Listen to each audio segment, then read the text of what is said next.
For weeks, as U.S. military assets shifted to the Middle East, we waited and wondered, what would President Donald Trump decide?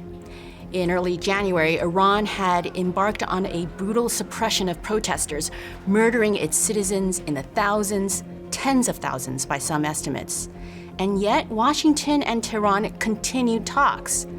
In the end, however, the American president chose war, and in what has already become a historic speech, he said many things, making the case for war, talking about his patience running out, and near the end, he made this call to the Iranian regime and to the Iranian people. America is backing you with overwhelming strength and devastating force. Now is the time to seize control of your destiny and to unleash the prosperous and glorious future that is close within your reach. This is the moment for action. Do not let it pass. A glorious future that is within your reach. Who is the you here? That's what we'll be examining. Who is the opposition? There are protesters in the streets, but do they have a leader? Are there opposition leaders in the wings ready to lead the country, or has the unrest become a leaderless movement? We're joined by DW's very own Niloofar Gholami to parse all this. Here's her overview. There are significant divisions within the Iranian opposition, and that's exactly the problem. And many observers also believe that this is why that the Iranian opposition couldn't do anything in these, let's say, maybe more than a decade, especially after we see the wave of protests in Iran. So there are different groups of opposition, like one group is pro-constitutional monarchy, and they see it as an option for Iran, and they are also referring to the past that we had a kingdom, let's say, in Iran. Another group are Republicans, which they believe in parliamentary republic, and they see a republic, but as a better idea for the future of Iran.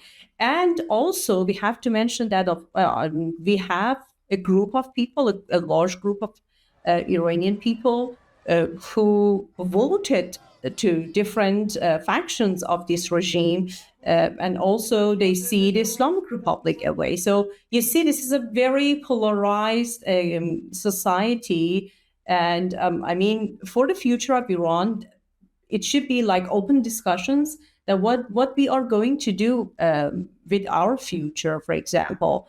But yeah, this is so far how I can frame the Iranian society politically. Of course, there are different groups, different ethnic groups, different political opinions. And like, for example, we have Kurds, we have Baluch, we have Arabs, we have Turkmens and other minorities and groups in Iran. And so, yeah, this is a really, really, really plural society. I then asked Niloofar about Reza Pahlavi, the former crown prince in exile who has been making the rounds on international media outlets. Yeah, at least we know that he is explaining himself as a leader for the transitional phase in Iran. And as far as we know, he also has a program for the first 100 days if he is gaining this opportunity to lead this transition. The thing is that, of course, people in Iran chanted his name, and there are a large group of people who are in favor of monarchy in Iran, and also outside of the country. But I also want to mention that, again, that the Iranian society is consisting of different political groups, different ideas, women, ethnic minorities, gender minorities, other different ethnic groups which are in Iran, and also they want to be part of this transition. They want to be part of this future for Iran.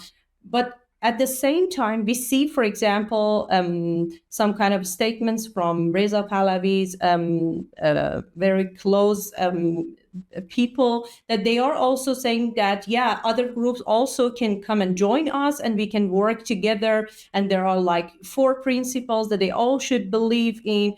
But they At the same time, the other group says that no, it's not like the thing that you say, we have these four principles and it's like that. We should all be on the same level, and we should be all having these platform to come and talk. But yeah, he's having great number of people supporting him inside and outside the country. So, with so many different players opposing the regime and debating the future of Iran, what does that all add up to?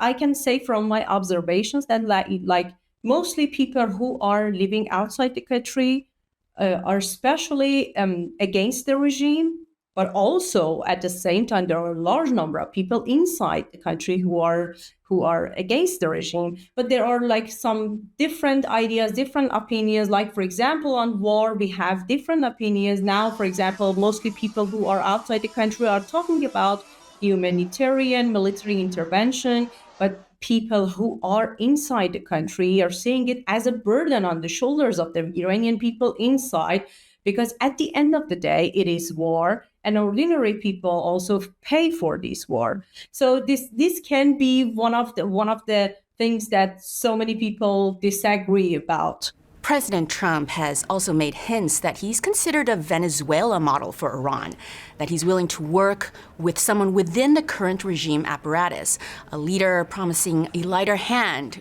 We might call it autocracy light. Would ordinary Iranians accept that kind of outcome? I can say this is a great fear among a large number of Iranians, because to be honest, Iranian people have tried different fractions of these regime especially during the last 2 decades, hardliners and reformists, and they're really I can easily say that they want something new. They don't want this regime in any form anymore.